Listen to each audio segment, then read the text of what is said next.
Bismillah ar-Rahman ar-Rahim. Welcome, everyone. This is our last session before Christmas. I was thinking before New Year, but no, before Christmas. We'll do one in the week between Christmas and New Year. But Hadi and I are going to RIS, inshallah, in Toronto. And so next week I won't be here. But in 2 weeks, we'll do one in 2 weeks. But because this is the last one before the break, I wanted to go with a positive subject. I was thinking of doing a second session on the remembrance of death, but let's go positive for now in our pre-Christmas session. And by positive, I mean my all-time favorite subject, which is Fana. Okay. Fana is one of the central terms in Sufism, translated in a number of ways, but probably the most common translation is annihilation, disappearance. Okay. And in the Quran we have وَكُلِّ مَنْ عَلَيْهَا فَانِيًّا. This is in the Quran, but it's referring to the Day of Judgment. Everything else will be destroyed except وَيَبْكَ وَجْهُ رَبِّكَ, except the face of Allah, which is the essence of Allah. Okay, but there's on one level, if you want, on the external level, that's about the Day of Judgment, but on the mystical level, it's about the mystical process. So all the mystical processes from all the spiritual traditions lead to the same goal. They just have different names on them. Sorry, my stove is making noises, is complaining. It wants to continue to be recognized in its existence. So I ask Hadi to make funny to the stove timer. Thanks, Hadi. Okay, so Fana. Fana is the central term, as I said, in the Sufi path. And there are many similar terms in other traditions.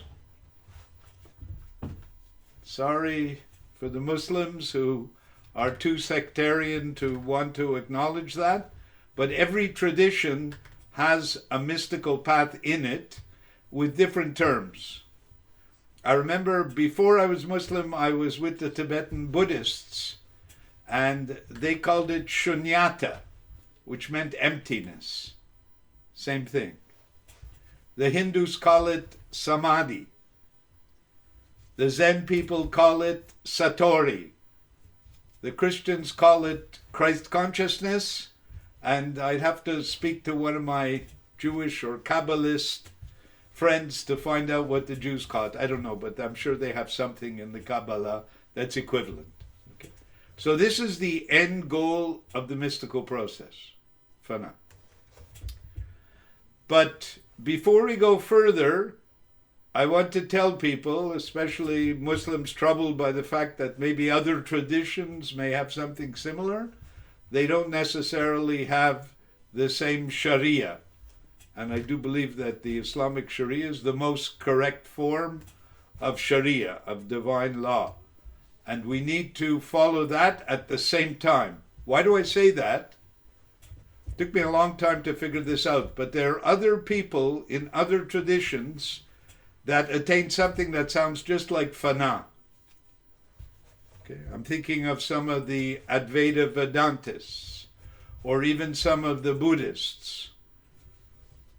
And some of them, surprisingly, or the Hindus, okay? And surprisingly, at first to me, some of them, despite this, behave badly. I actually even saw this in the last tariqat I was with. So you can actually attain the final goal of the mystical process and still behave badly. Okay, that's why there are people who criticize the Sufis. It doesn't mean they weren't realized. It just means they hadn't developed enough of the Sharia practices. They hadn't corrected their akhlaq, their character. That's part of the process. We walk, as my first teacher taught us, we walk on two legs. Hakika, the absolute truth, and Sharia, the relative truth, how we have to behave in this world, how we have to behave with other people, how we have to behave with our Lord. The Vedantists call this, in a dismissive way, sometimes dualism. But the dualistic part is equally important, maybe even more important. Because Allah, the One, exists, whether we realize Him or not. I think some of the Advaita Vedanta people got that. Whether we're realized or not, that reality exists. It's outside of our control. So by us attaining it, it's good for us, but doesn't change anything in the absolute reality. But the relative reality, we have some control over. We can change things. We can make things better. So they're both important. Okay. There's another distinction I want to make, maybe especially for Muslims, but I'm sure it's true in other traditions as well, that there are a number of scholars out there who defend Sufism. And when the Muslims hear that, they say they're Sufis because they're defending Sufism. But it's not entirely correct. Okay, one of the best examples, and I really appreciate his talks and his knowledge. I've listened to almost everything he's produced, is the brilliant Sheikh Hamza Yusuf, who will defend Sufism because he knows that tasawwuf, the science of Sufism, is a legitimate Islamic science, but he's not a Sufi. Okay? Because what is a Sufi? A Sufi is someone who's striving to have experiential knowledge of Allah, of the absolute truth, experience of Allah as other than Him, and experience of Allah as identical with His essential nature. That's a Sufi. So there are people who have a lot of knowledge. There are even people who have a lot of piety, what we call in Islam taqwa, but they don't know about Fana.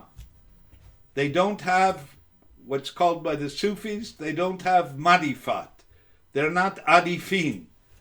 So in the language of Islam, they can be awliya, wali, saints, without being arifin, knowing Allah experientially. I was just discussing with an old friend of mine why there are some things he doesn't understand, and his major influence, a lovely fellow from the Caribbean, his major influences have been the Tabligh and the Habaib from Yemen. Both of those groups are on the moral level impeccable. I'm not saying there aren't some corrupt people, but generally the paths are uncorrupted. They're paths of piety and virtue, and they're very commendable, but they don't lead you to marifat. Okay, neither the Tablighi path nor the path of the Habaib. And we met one of the great Shuyukh, Sheikh Makhshur al-Haddad in Jeddah, and he told us the Sufi path is cut in our way. We can't continue. People can't carry it now. So neither of those groups, as excellent as they may be in taqwa and virtue and piety and character development, they don't lead to the ultimate goal of Fana. Now there are this is going to be somewhat of a shocker for Muslims, but one of our greatest scholars, saints for sure, Imam al-Ghazali, almost everyone in the Islamic world knows him and almost everyone honors him. Some people call him a Sufi, but he defends Sufism. But I never saw him as a Sufi because I didn't hear the sound of the marifat coming in his words. And then I ran across a quotation, and this is in a very interesting book by Ibn Attila al-Iskandariya. He's a Sufi, no doubt about it. Ibn Attila Iskandariya. He comes from the Shadali Tariqat, and he was a student, I believe, of Al-Mursi, who was a student of Abu Hassan al-Shadali. Now, this is the quote of Imam Ghazali. Why am I saying it? Because I want people to realize the difference between theoretical knowledge and experiential knowledge. Okay. This is one of my most important transmissions and teachings, the difference between theory and reality. A lot of people get caught in theory, and this is a recipe for disaster. The current situation in the Middle East, there are many factors. I don't want to go into it today. But a big problem is that the Islamicists, Ikhwan al-Muslimin, for example, are stuck in a theory, a political theory about Islam. That's not the same as Islam, as Sheikh Nazim pointed out to us. So we have people who understand the theory of the knowledge of God, but they don't really have it. If you want to see it, we're going to cover a couple of things, but if you want to see it in pure form, just go into the NDE literature, near-death experience literature, and you'll find people who have had the actual experiential knowledge of God, of Allah, as something other than them, and as themselves unified with His essence. And there are lots of... So it's definitely a state that's attainable. But this is what Imam Ghazali says, according to, and I see no reason why he wouldn't be cited correctly by Ibn Attila, who's a great scholar himself. And this is what he says. This is Imam Ghazali again. The highest degree of gnosis that his servants can attain is the realization that true Gnostic knowledge of him is impossible for them. Wrong. Sorry, all due respects, Imam Ghazali, that is wrong. What that tells me is Imam Ghazali didn't get there, but lots of other people got there. We'll talk about Abu Bayezid Bastami, who did. As for the Prophet, he has clearly expressed this by saying, I cannot enumerate the ways of praising thee. See, this is where, this is rhetoric, this is mind production. How do you get from the Prophet saying, I cannot enumerate the ways of praising thee, thou art as thou hast praised thyself? How does he get from there to people can't know Allah? I understand the opposite. Yeah, exactly. So do I. Cannot enumerate the ways of praising thee. True. Thou art as thou hast praised thyself. True in the Quran. But none of that means that we cannot attain the wajh, if you want, the essence, the dhat of Allah. None of that says that. So this is where we get in trouble with the tafsir. I just contacted this fellow who does some online teachings about the Torah, and I said, have you seen the same thing? And I'm sure it's there in Judaic scholarship. The scholars get lost with their mind productions, and they know, and without the realization. As for the righteous saint, he says, the incapacity to attain realization is a realization. Wrong. The incapacity to attain realization is a product of a lack of realization. Because once you realize it, you can attain it. Okay. I don't want to belabor my own experiences, but I can guarantee you it's attainable.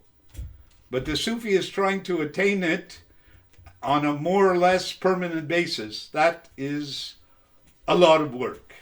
And I don't think it's actually possible to be in that state all the time. But there are people who are in that state more often than not. Amongst others, my last sheikh, Abu Qasim Bil Khairi, used to sit sometimes in his zawiya and motionless, without saying anything. I asked him, Murray, what's that? They say it's istighraq, literally means he's drowned. What was he drowned in? He was drowned in divine consciousness. It was obvious, you know. So he attained it. It's attainable. And he developed a whole methodology in various steps of dhikr to attain that reality. That's what Sufis do.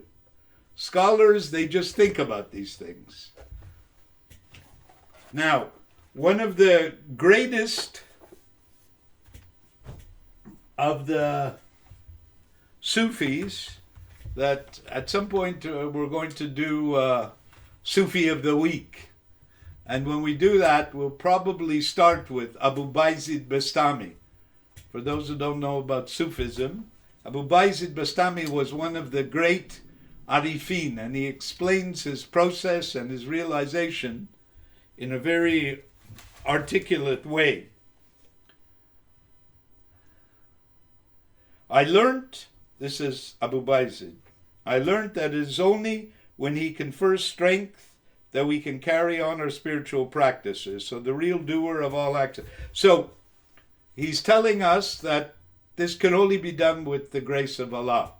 That's true. You can die doing your spiritual practices and not arrive there if you don't have the permission and the grace of Allah. So that's true. So here he's talking about the logistics of it. You know, you practice, you try, but your realization really, and I've had it at times in very odd situations. So it's all in the hands of Allah. It's not in your hands. So he talks about it. When the Lord annihilated my ego, remember that word, Fana. When the Lord made Fana of my ego and enlivened with me with his eternity, so he's experiencing the eternal consciousness of Allah, and he revealed his unveiled self. So what is the veil? The self? Yes, which self? The one's own self. The nafs. Okay, the nafs is the lower self, the carnal self. Some of the mischievous translators translate as the soul and get everyone confused. The nafs, the ego, the lower self, the small self. So this was the self that he had to, that's the veil. It stops us. And when we get to the place where the self is no longer, then we're in divine consciousness. I saw the Lord through his, this is a bad translation, unfortunately I don't have the Arabic, through his instrumentality. In other words, I saw the action of Allah, how Allah was acting. At that moment I turned mute. He couldn't talk anymore. Remember the other person who couldn't talk for 3 days? Musa? No, No. Zachariah. Okay. The prophet Zachariah, after he was given the news that he was going to have a child, even though he was very old, he couldn't speak. That was one of the signs for a few days. So I didn't know this, but Abu Bayezid Bastami also had the same. Devoid of the sense of hearing and was totally illiterate. Bad translation again. He means he couldn't speak, he couldn't hear, he was out of it from the power of the experience. The curtain of ego, nafs, being removed, I stayed in that state for a long time without the help of any organs of sense. So he lost all his sense perceptions. No hearing, no seeing, no tasting, no smelling. Okay, these are high states, no doubt about it. Then the Lord bestowed on me divine eyes and divine ears, and I found everything was in him. At this instant I asked from him and prayed to him that he might keep me near him and away from the persons and things of the world. Now that's not always given to us, like our Prophet ﷺ was given the opposite. He had a mission to do in the world. And from everything non-God, non-divine and alien from him, thereupon he conferred this grace, and I entered the palace of divine unity, Tawheed. Now there's another term for the Muslims. You'll run into that term a lot, Tawheed, the oneness of God. But for the vast majority of Muslims, that Tawheed is conceptual. They mean, I don't believe in idols. I believe in the oneness of God. Yeah, but have you experienced the oneness of God? I have trouble, I had to retranslate it. You know, when people take Islam, they say, Ashhadu an la ilaha illallah wa ashhadu anna Muhammadan Rasulullah. I witness that God is one and that Muhammad, peace be upon him, is his prophet. No, you don't. No, you don't. Well, that may be a mistranslation. But the general translation of Shahada is to witness. You don't witness. You affirm.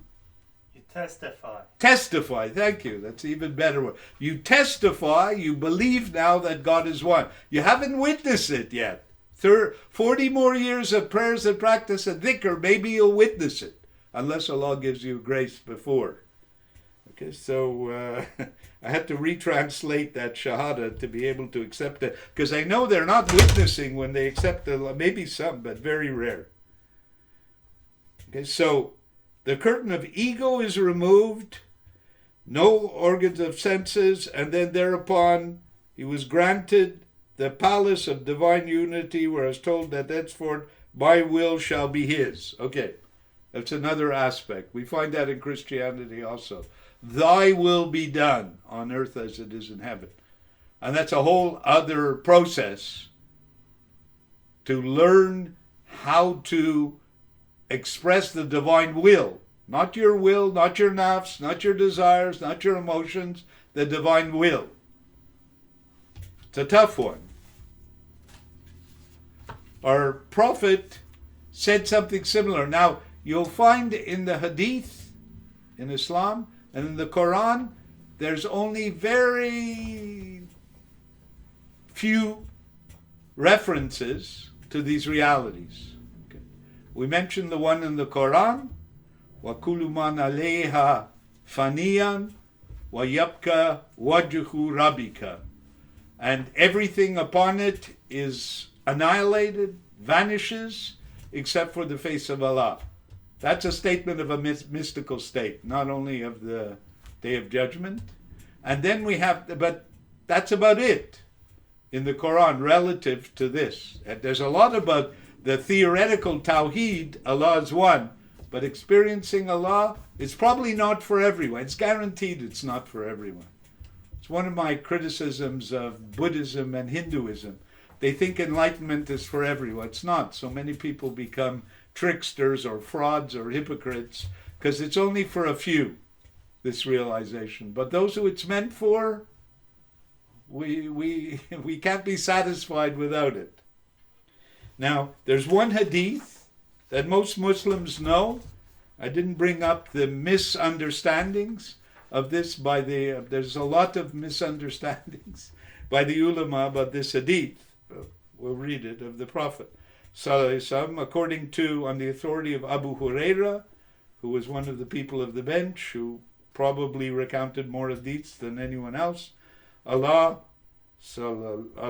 who subhanahu wa ta'ala said, whosoever shows enmity to someone devoted to me, I shall be at war with him. Okay, that's the first part. So beware. And I've seen this, I'm not going to cite the specific cases, but if there's someone who is devoted to Allah, there's someone who's a wali, and you're opposing them, it's going to be trouble for you. Okay? Don't oppose walis. You know, real people, but sometimes we don't know who they are. But be careful. But that's a whole other subject.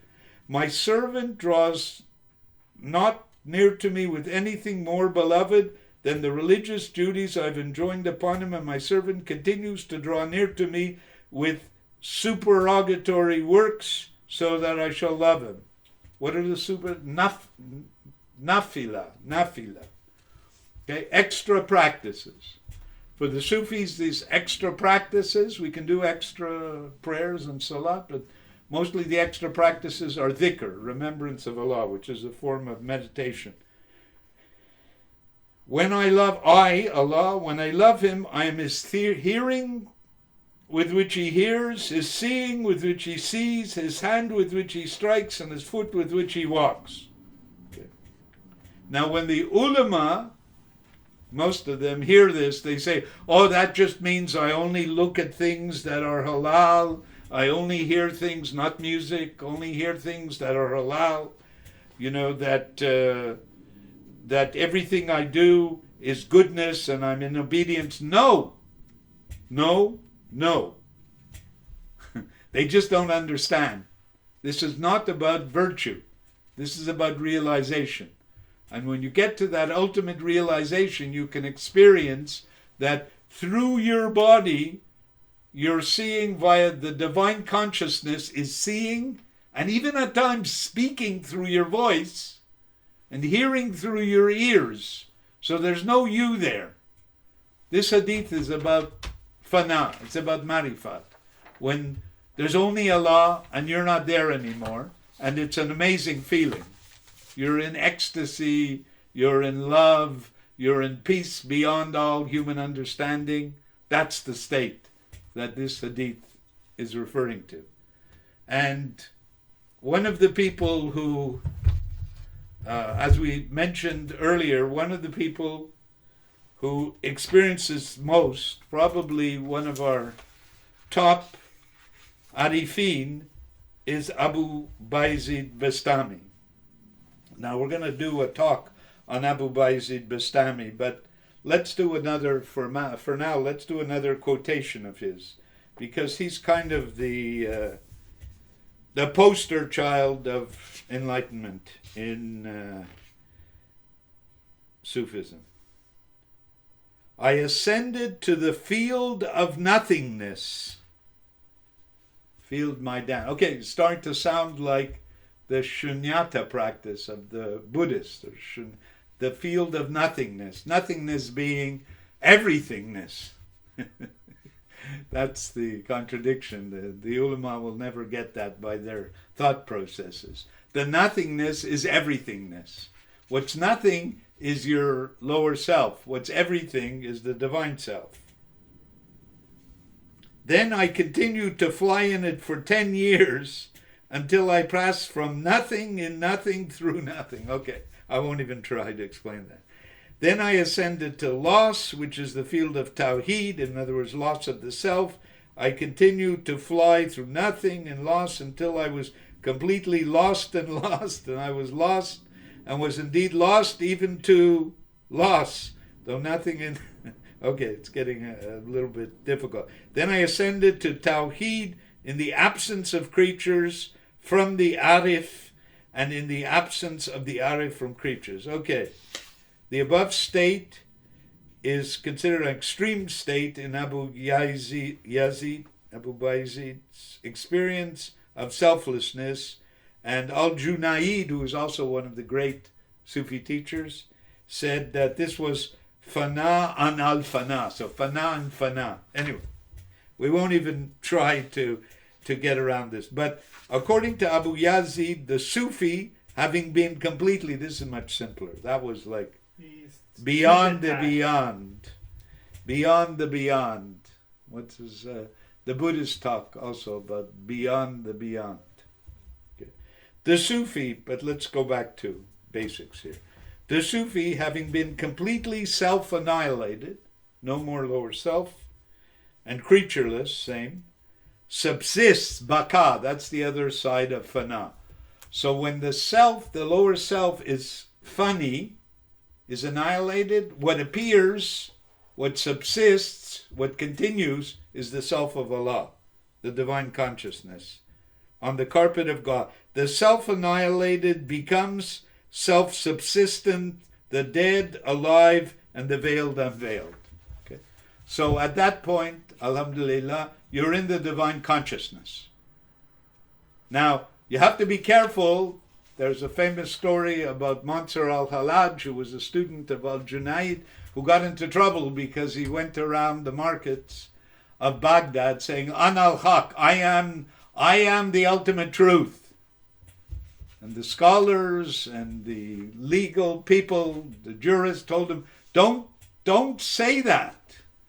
And his own sheikh told him, don't say that, you're going to get into trouble. Eventually he was executed in a very nasty way because he insisted on saying that was his realization. I'm going to use a couple of important philosophical terms. That was his experiential reality. The philosophers call that phenomenology, although that's a confusing term, but this was his experiential reality. I am Allah.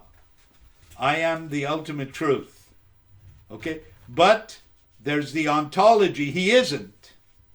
Even if you're so, these gurus, the Hindu gurus, often say, I'm the avatars. I am the manifestation of God. Even the Christians get this wrong also. Christians may be offended, but according to what we understand, according to what I understand, Jesus is not God. There are people with NDE experiences who have seen the difference. Jesus is carrying divine consciousness, but he's not God. So his experiential reality can be that of the divine, but his ontological reality, sorry for the Greek terms, but his reality can't be God. None of us can, no human being can be God. Okay? We can transmit divine consciousness, we can have the experience of divine consciousness, but we can't be God. So then we get back to Tawheed. There's only one God. It's not us. We can experience him, but we can't be him. So may Allah forgive us our misunderstandings, and if we've ever made any incorrect statements like that one, then we ask forgiveness, because we are lowly human beings. It's impossible.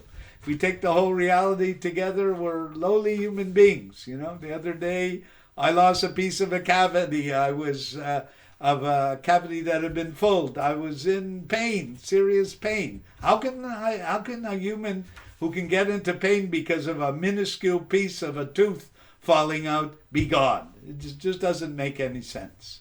Okay, so we can't be God. Islam is very clear about that, and Judaism is very clear about that. Christianity gets fuzzy at times, and the Hindus are totally lost in that subject, generally. No, the avatar is not God. He may be experiencing divine consciousness. He's not God, and he never will be God. May Allah protect us from those kind of existential theological errors. Subhana rabbika rabbil izzati amma yasifun. Wa salamun ala mursalin wa alhamdulillahi rabbil alamin. And may Allah help us to get closer and closer to attain these stations, so we may have a more complete understanding of our world and the world around us and the world of the divine, alam al-lahut, the Sufis call it, the world of oneness. Ameen, ameen, ya Rabbil Alameen. Al-Fatiha.